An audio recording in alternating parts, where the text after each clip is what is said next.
Love Your Kitchen, Designing the Heart of the Home, proudly sponsored by Blum, the podcast where we explore the art of crafting your dream kitchen.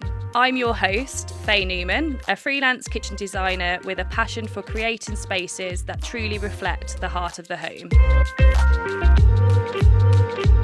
I always say, when the kids get kind of teenage age, they'll be out and about and running. We're all on our mobile phones. Everyone is really fast-paced.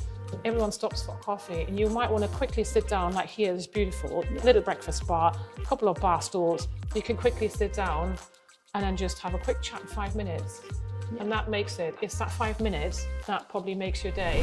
And it was completely separated, but you barely saw the host. And that's, I think, what's changing, that the host is no longer hidden in the kitchen. And my mum used to be in the kitchen, and then everybody was sat in the living room, and she kept going round and round and round. And she could barely take part in the conversation. But thinking of, hang on, you're combining an oven and a microwave, and then you put a chicken in there, and you weigh it out, and you use Food Probe, which you can with AG in a microwave as well. That's fantastic. Oh, that's amazing. You can cook the chicken in like half the time, and it's unbelievable. Hello and welcome to another episode of the Love Your Kitchen podcast. As ever, thank you very much for joining me. Today I'm joined by the lovely Nadine, who I met at the Home Building and Renovation show. And you actually spoke there about the evolution of kitchens, didn't you? Which yes. I think is a great topic to help all of you guys sort of understand the ideology of how kitchens have just shifted over the years, but also how you can now bring that modern thinking into your new kitchen design. So that's what we're hoping to get from today's episode. Nadine has lots of experience in the kitchen industry, and you're the marketing manager of Kutchenhaus. And how old did you say Kutchenhaus is as a business? Kutchenhaus was actually 20 years last year, so okay. We're year 21 and going. Amazing. And, yeah, so again, you've got lots of knowledge to showcase with us all today, which would be amazing. And it's also not going to be a history lesson. Like, I think it's nice, we keep it nice and relevant for you, nice and interesting. And as I mentioned, just so you can bring all of the, elements that we've spoken about today into your new upcoming kitchen design and planning, which is super exciting. Absolutely. So let's start, Nadine, with what would you say is the biggest shift in modern thinking about kitchen design today compared to the 20th century? It's changed quite a lot, hasn't it? Yeah, I mean, what we often see and people mainly ask for when they come to our showrooms is that they knock walls down, they make the spaces bigger. Sometimes it's because they have multiple family generations living together as well. So they find themselves in putting extensions on, knocking the wall down, making the space bigger, integrating living and home together and the kitchen. And I think that is still very, very popular, and people still like the idea because everyone's so busy.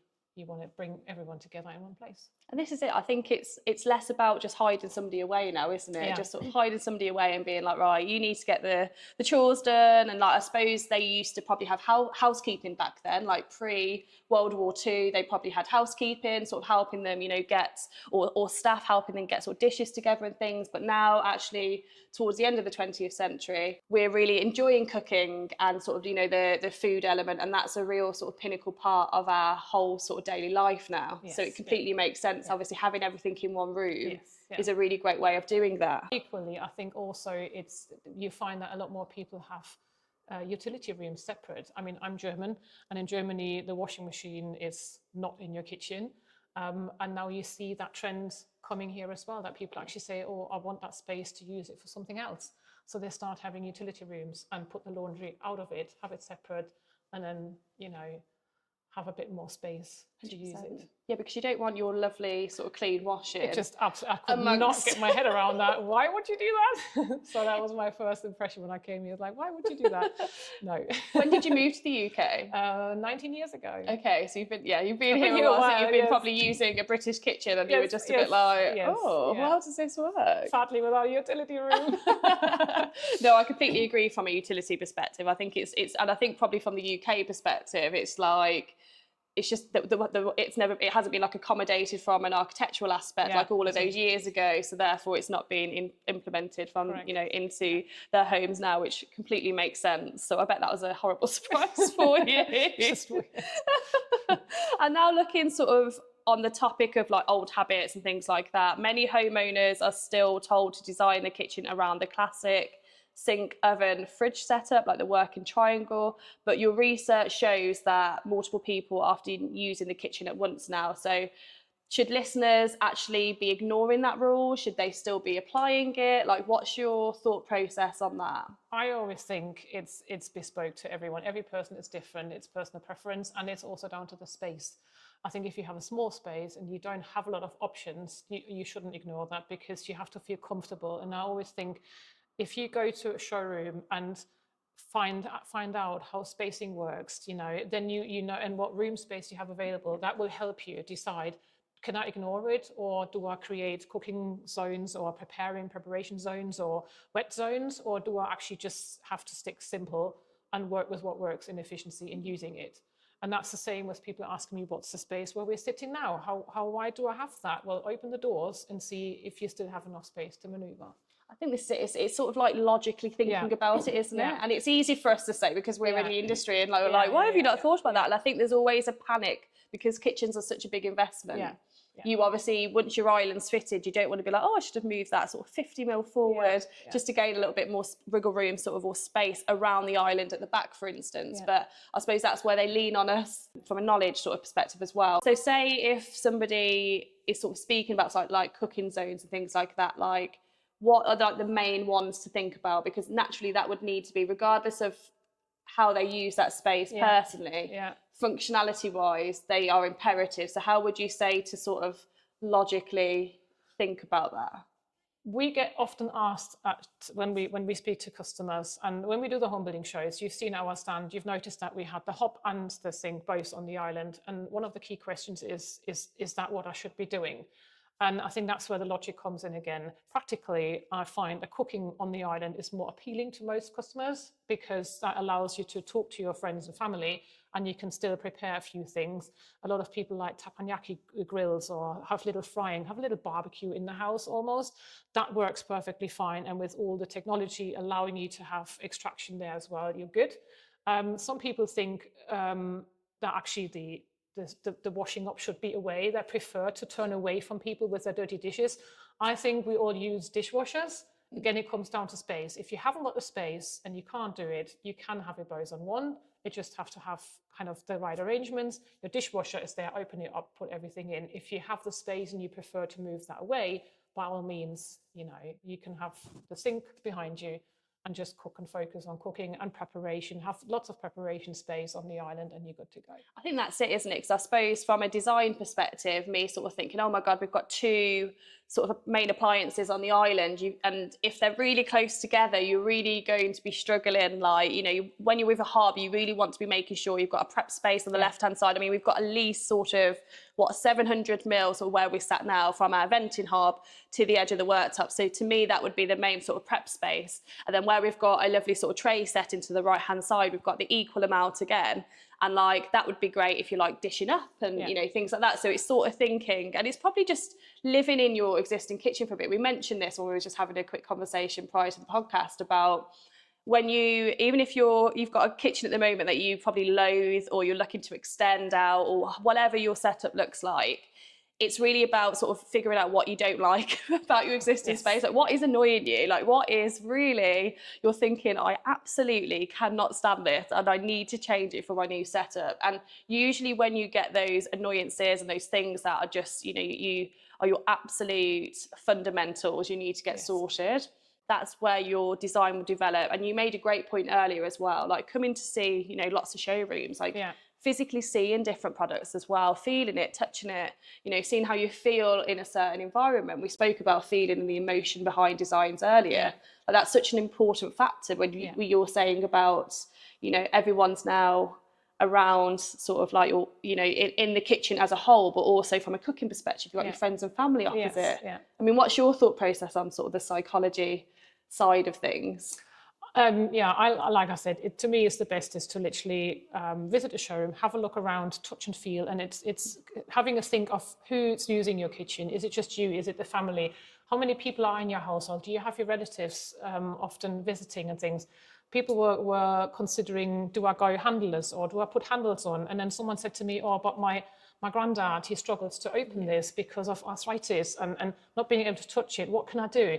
Just consider every aspect I find that works for you. And it's all about the things you don't like, but also something that you've really liked about your kitchen, that the absolute, I have to keep this because that's what I love.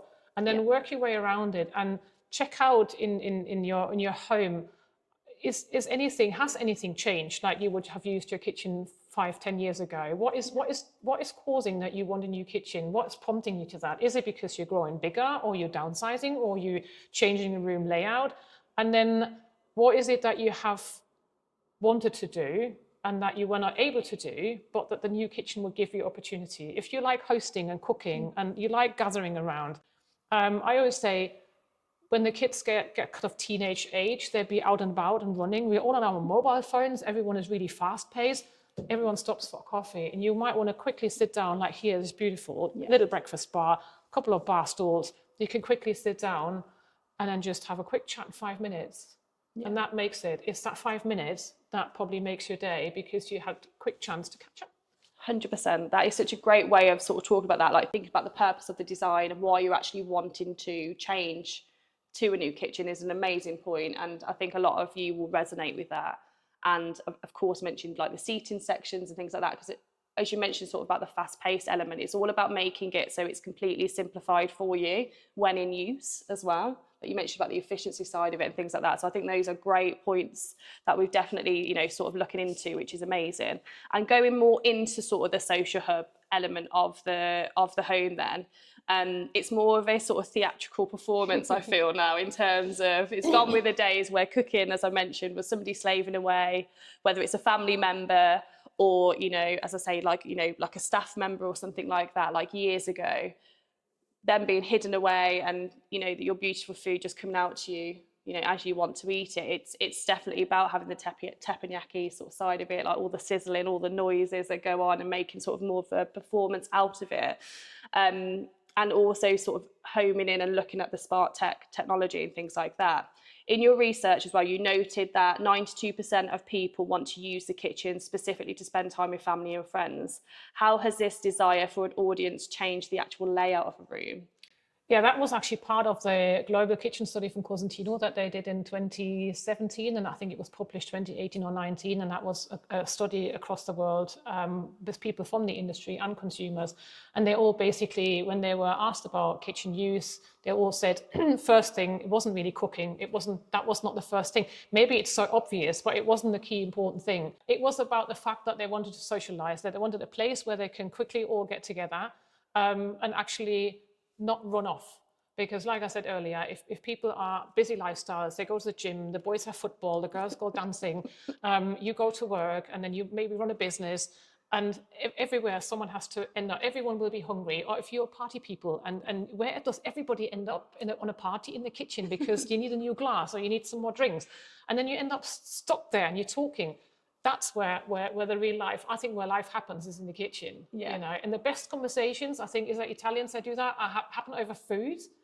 That's where the best conversations happen. That's why the cooking and the food is not the priority. It's what happens in between. It's the conversations that you have. 100%. And I suppose it's like you can take time with the cooking element. Like, yeah. You're not having to, obviously, if you're busy sort of day to day and you've got your combination ovens to help elevate from a time perspective. But if you've got, maybe you're hosting, you've got your girlfriends over, whatever, you're all having a glass of wine, you can really just take your time with the food as well. Like, and I think that's part of the whole experience, like in true Italian style. Like, obviously everything's slowed down, a bit more chilled.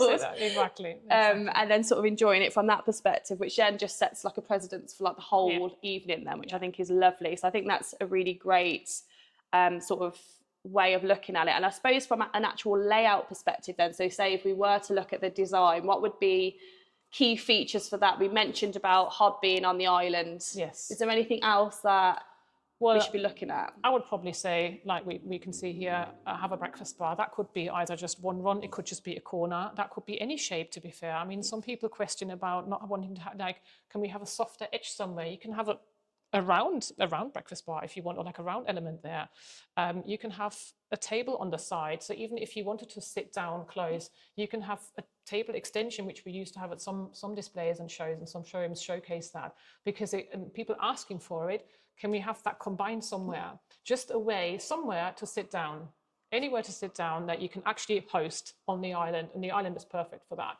Yeah, because I suppose, as you say, if your cooking's there anyway, there's always this debate about whether to do the hob on the island or the sink and things like that. But I suppose with how great venting hobs now are, and the extraction side of it, there was a time, wasn't there, where everyone was still a bit unsure when they first came out. Yes. And they were like, oh, is it actually going to get rid of all the grease, all the odour, all the smells? And am I going to sit my poor family behind that? You know, so it's like, they have evolved massively. And I would say that, even though I'd say sort of the hob is sort of maybe the more expensive side of things, because you're buying 2-in-1 appliances, it is from a social, if we're talking about purely layout and sort of the functionality and the social element, it is a great aspect to consider, and sort of the island is a great space for that. And I suppose maybe, what if somebody's listening and they don't have an island but they still want to bring in that social element into that space? Like, what could they potentially look at? Well, even in a small space where you don't have an island, I think you can put the hob obviously to the side or on the other work surface, but you could have a little seating or dining table, you know, and just have somewhere where you could, an extended, I mean, you can have L shapes with a little kind of breakfast element there that you can attach to it, or have a small table. Yeah. Just little extensions, that is all it needs sometimes. Just a small space where you can just put a cup of tea down. Yeah, 100%. Have somebody sat there and you cook away. Amazing. No, that sounds really good, and it's really helpful to hear.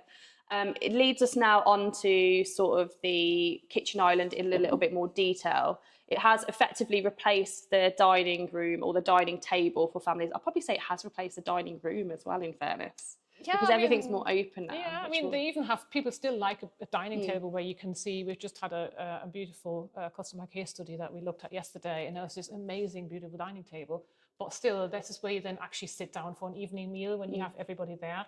But this is for like the get-togethers, the quick things, and like the everyday as well. And the more private, more homey. That's where you host, and this is where you bring the family around. And I suppose that's so different to how it used to be, because you used to have your designated dining room and then everybody sat at the table for dinner. Yes, because there wasn't TVs around, there wasn't all this amazing distractions. Yeah. I mean, I came to the UK first time when I was like 13, many years ago, and I remember this front room, and then there was this dining room with a long table, and there was a little window, and the kitchen was in the far end, very different to my home in Germany. And I thought, what is this little thing? And they were giving food through this little flap, and I thought, okay. And it was completely separated, but you barely saw the host. And that's, I think, what's changing, that the host is no longer hidden in the kitchen. And my mum used to be in the kitchen, and then everybody was sat in the living room, and she kept going round and round and round.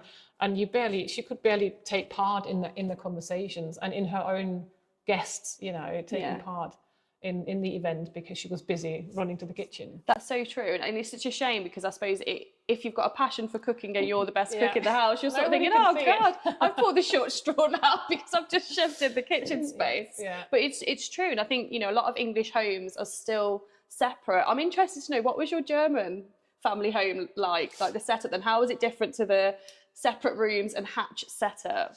I think, our home was like, or it still exists, like very square. One thing, you come in and you've got your kitchen that way, which had a small dining table just for the four of us, but very simple, fixed table that you couldn't move, and then a long L-shaped kitchen, and then you would go parallel behind was the living room. And if we had big events like family, big birthdays and things, we would move the living room furniture to a side and then put a big table into the living room. If you didn't want to rent anywhere, you know, if you didn't have that many people, if it was like your aunts and uncles, you know, and you had like 10 people, you could easily get them in the living room, because spacing is quite impressive in Germany. So you had a fixed table? Yeah, we had a fixed laminate table to the wall, so we could never really move that table. It was fixed to the wall. I just envisaged that all German sort of setups is having a fixed table on the floor. No, not all of them. No, not all of them. But we had it in the way we had our layouts. I suppose nowadays you could probably knock the wall down and go pretty open plan, you know, but that would make two massive rooms into a gigantic room. But yeah, I think spacing, I experienced spacing in Germany where I grew up, to be fair. That is different to what I saw over here. Yeah, I can imagine. Like really tiny. I know. And I suppose everything's so nice and square there, whereas here we go for a site survey. So if we could, like when I measure up, especially we're in Shrewsbury at the moment where I'm based, and Tudor properties, there's loads of Tudor properties here, and the walls can be like 300 mil out because of the pure it's just not modular at all, which to you I can imagine is just like, it almost makes your like skin curl a little bit, because you're just like, this sounds awful. That's the thing. Yeah, people say to me, no wall is straight in the UK. I mean, obviously, I have to say, hands up, I've been here almost 20 years now. So I'm guessing a lot of things have changed in living in Germany. I don't know. But yeah. I doubt it. They're probably still not that straight. I've messaged a few sort of new homes as well. they're still on the move, so God knows what's happening with those. And you've also mentioned previously in your research, which sort of goes on to the element of everybody needing to use the space, and how a kitchen needs to be so much more sort of multifunctional than it used to be when it was literally just to cook in. Yeah. A lot of us are working from home now, and you've mentioned that 61% of people now use the kitchen as the workspace, which is wild. So how can homeowners factor this into their designs to create a highly functional kitchen, talking about sort of the prep zones and zoning and things like that, but then also a makeshift office? Yeah. I mean, like we touched base on that earlier already, is either having an extension to the island that is a bit lower for a seating area that would allow the desk space, or having a breakfast bar to an area that you can actually then sit with some comfortable bar stools, I would recommend, because obviously if you do use it as a workspace, you need to be comfortable. Yeah. And then obviously what do you need? You need power. So I think that's a key element, is having power somewhere. So we have lovely flip sockets, which are very popular, and a lot of people, when they come to our show stand and see that we have the EVO line that comes through our supplier, that they prefer seeing that to the pop-ups in the round ones, because they say once it's up, everything goes in. Where these just flip around and they're easy to use.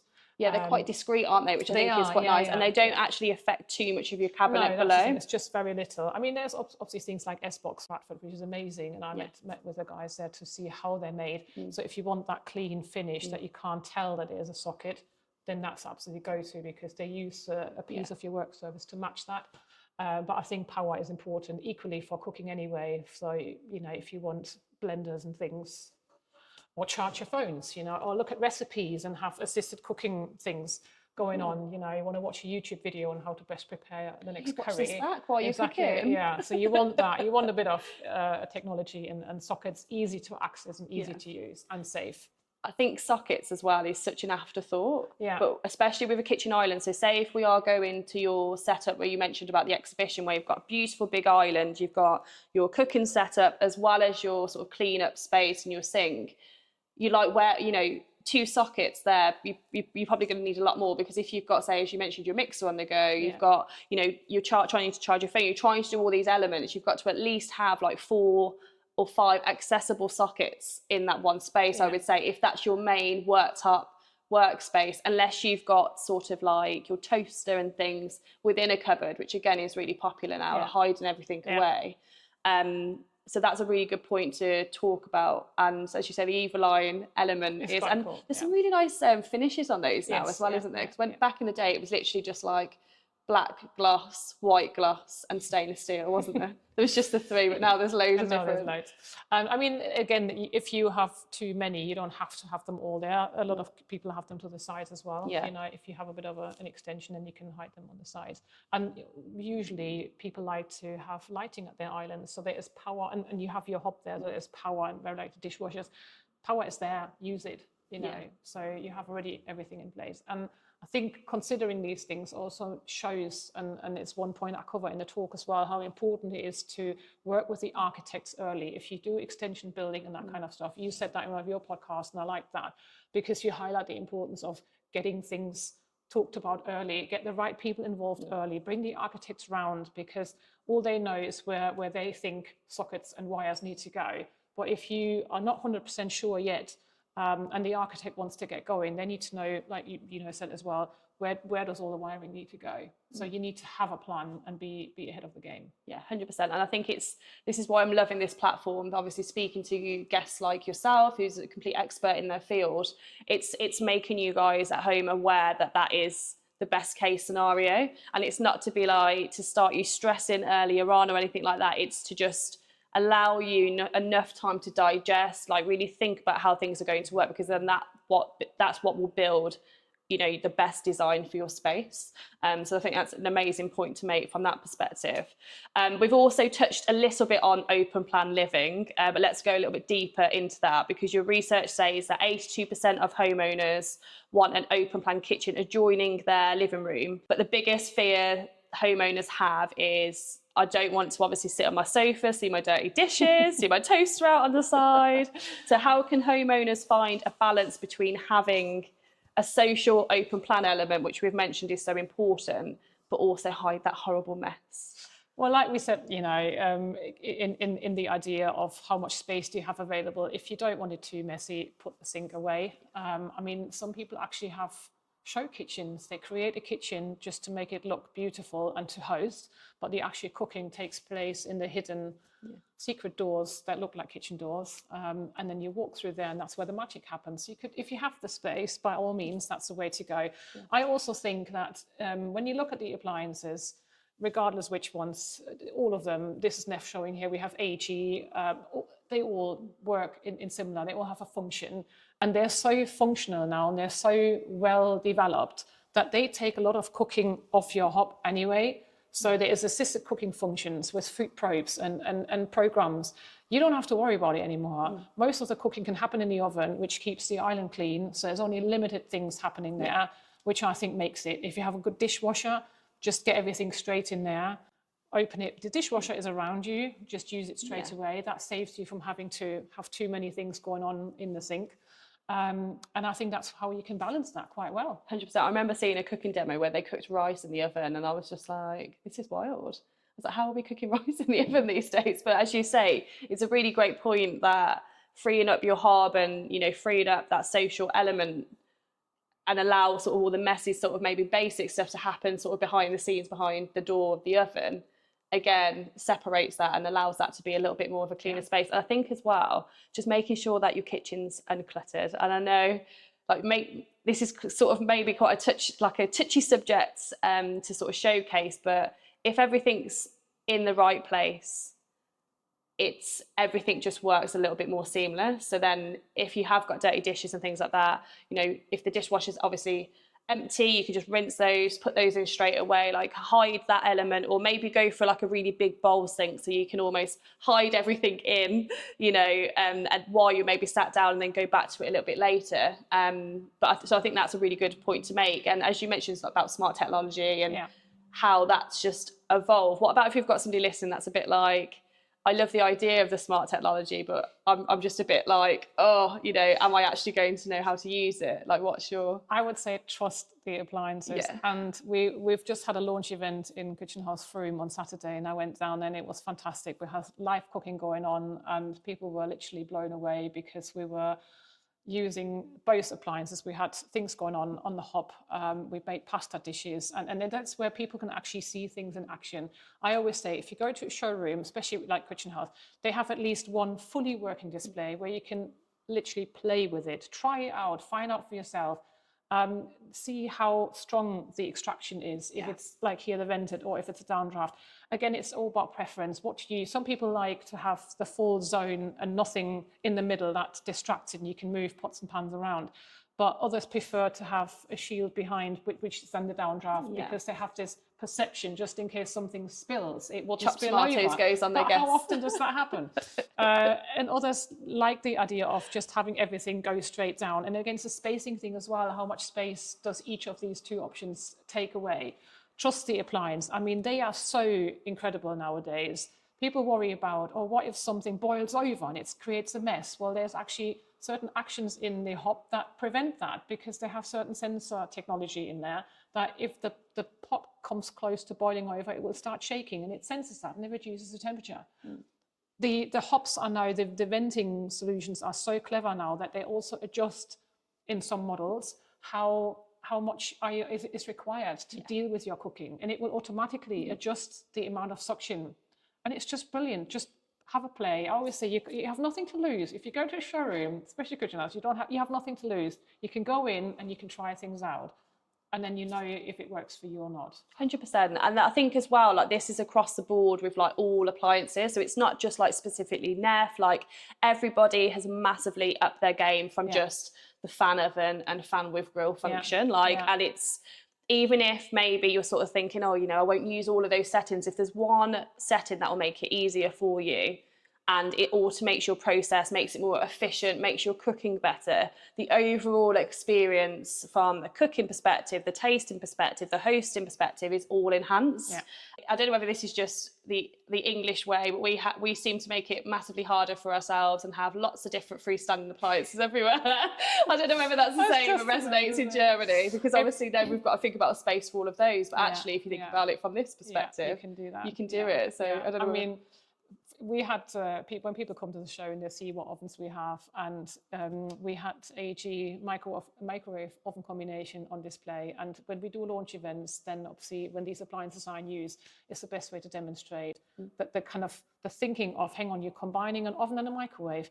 And then you put a chicken in there and you weigh it out and you use the food probe, which you can with AG in a microwave as well. And that was fantastic. Oh, that's amazing. You can cook a chicken in like half the time, and it's unbelievable. And I, as a child, when we had the first microwave, it was this chunky thing, and the food just tasted wrong. Yeah. And the food just didn't taste nice. When now you cannot tell. You literally cannot tell. It's juicy. It's well cooked. It's the way you like it. And it's fantastic what you can do with these appliances. It's absolutely brilliant, you know. And then air fryer. Everybody talks about air fryers. Well, people don't realize that if you have a really good oven that is not too old and most recent, they already have that. If there's a little thing that says fan and grill together, well, that's what an air fryer is. So you don't need an air fryer. You can eliminate freestanding appliances. You don't need a microwave. You've got it there.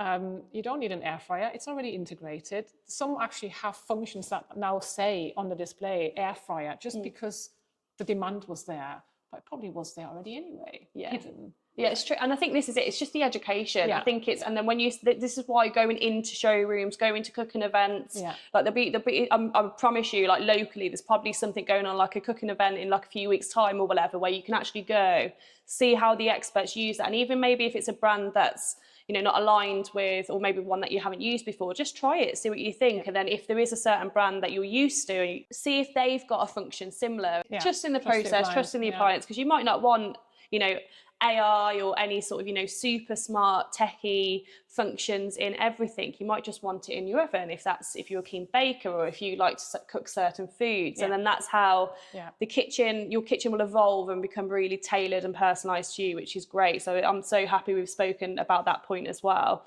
And I suppose hidden pantries and sort of breakfast stations are really popular. So say if we've still got people listening and they're like, I just don't want to get rid of my air fryer. I don't want to get rid of sort of my toaster. I don't want to use my grill. It's absolutely fine, you know. And there's a reason for that, and I understand that.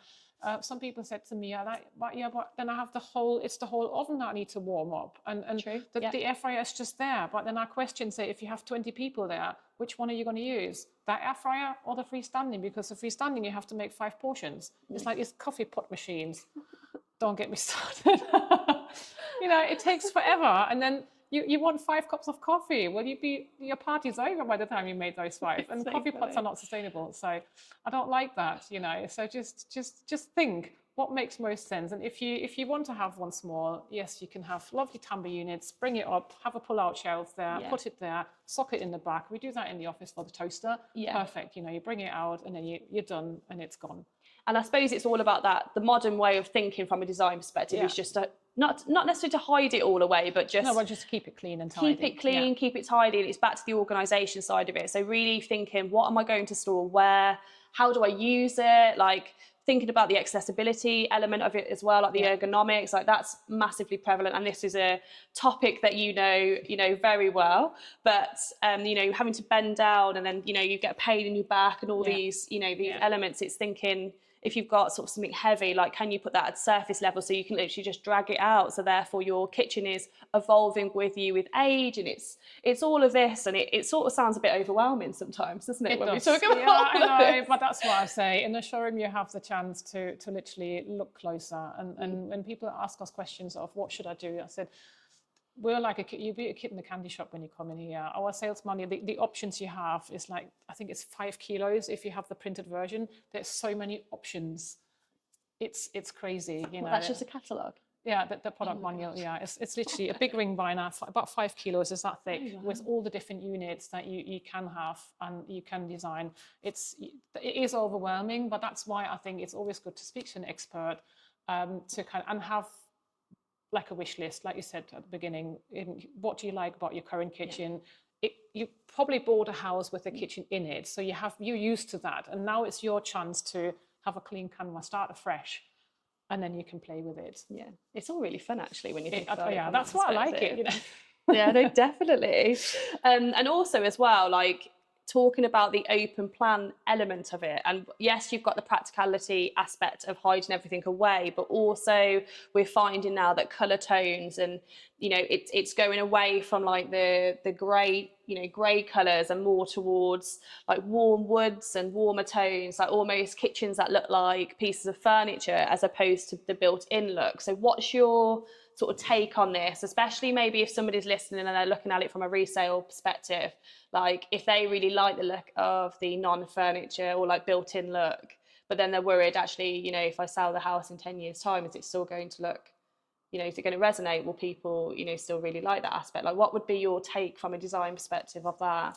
I think with open plan we find that people are a bit more interested in adding colour, and the neutral tones obviously is a trend thing as well, but it's you could say it's personal preference, isn't it? But it also depends on the room layout. If you have a very large room, then you can go a bit bolder and maybe add some darker colours to it, because that will look amazing and it looks stunning. And you can have two-toned.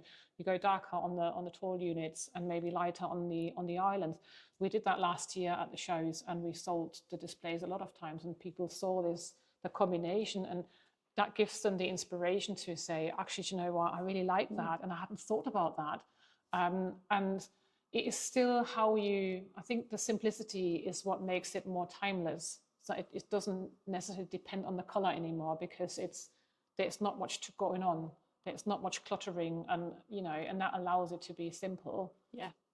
But beautiful. Yeah, no, that makes complete sense. And even if you're like thinking, oh, I don't really like want to go for like a bold colour or whatever, like even just behind us, we've got a beautiful open section there with like wood at the back of it, and then it's got like a modular sort of metal trim going round. That is a colour, that's an accent, you know, that's going against a dark wall. So maybe if you're sort of thinking, I still want to go quite neutral for my kitchen perspective, like look into your textures. Like now we're looking matte for even like the worktops, aren't we, or like the leather defect worktops where there's a little bit more textural difference, so it's nicer to feel and touch when you're thinking about sort of the sensory element. And I think it's that way of thinking, and you can bring wood and you can bring those warmer tones into the space in different areas if you are just a bit like, oh, you know, I don't really want it from a built-in perspective. But I think it's definitely a different shift to, like when we look at the overall evolution of kitchens, like it's a massive shift. Like if somebody said that to somebody in the 60s, they'd be like, what are you on about? I can imagine. I mean, I wasn't alive, but I can imagine that's what they'd say. I mean, we all know that white colours are still popular. Some people still like a white kitchen, you know, that will go nowhere, you know, it will stay with us. But it's the kind of the option of now having other things, other elements, and like this one, you know, it's a neutral, very subtle colour. It's not too extreme. It's very warm, and it opens up the room, and then you can add things like colourful ornaments, glasses. That's where you can then make it bespoke to you. You can have colourful splashbacks or add other elements, lighting features, and have pendant lightings.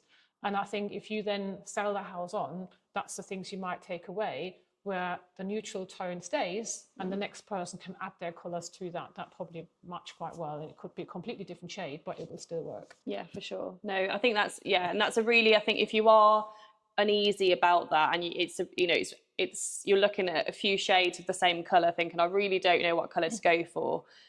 Thinking about it from that perspective, that, you know, the components, adding the bold elements on the other components, and then really nailing the simplicity, the functionality, the efficiency of the space first, neutrals, and then adding different tones, like that will hopefully ease your anxiety a little bit more with your amount of choice. Because as we mentioned, I mean, your 5 kg catalogue is a testament to this. There's so many options out there now, and that's just one supplier, that's just one, you know, Kutchenhaus in general. So it can get a little bit overwhelming. So I think that's definitely a great point to make from that perspective. And sort of leaning on looking at certain trends and things then, from a colour perspective, What are your predictions for the future of kitchen designs to help homeowners make timeless choices today? I think it's all a trend, isn't it? People are very trend driven, but I think with neutral colours you can always have a kind of safe approach to that, because obviously if you buy a kitchen you're investing, I don't know, 10, 15, 20 grand or more. It's something that you want to last for. If you know, most people do that to have a home that they're going to stay for a certain amount of time or a length of time. So I think that will continue to have, just including anything that's calming, because everything is fast, but we're moving faster and faster. And I think the whole world is coming down to slow things by using more earthy colours. We're launching macchiato and coffee for next year. Coffee a bit darker, the macchiato a bit lighter, but it's got that sort of soft feel to it. We've got in the showroom here our Senso in coral, which is this beautiful sort of warm pastel tone of a bit of a rose finish to it. The front it's is beautiful, just pinkish, but it's so subtle that actually it works really well. It has this calming feel to it, and I think that's what everyone wants. This, hopefully not just me, this coming home and go, oh, calm down. We're all so busy. Just have that, because have a coffee or a cup of tea and sit down and just step away from all the hectic and the noise and bring it down. And that's a great way, I think, by using earthy tones, olive greens and these kind of finishes that always work, sand and that kind of, 100%. I love that, you know. Bring the outside in, even if you're in sort of Shrewsbury, obviously we don't buy sand or anywhere, like, or you're in a city, you can sort of bring those natural elements and tones in. And from a sensory perspective, as we've sort of mentioned, it's warmer, you know, there's a sensory sort of association to those sort of materials, like natural woods and things like that. So, I mean, that's going into a whole different podcast episode talking about that, but it's so true. But let's just wrap this up and look at 5 key points for our listeners to consider when planning a kitchen for a modern lifestyle. So if somebody's listening who is about to maybe knock a wall down, what is the single most important thing that they need to ask themselves before they start?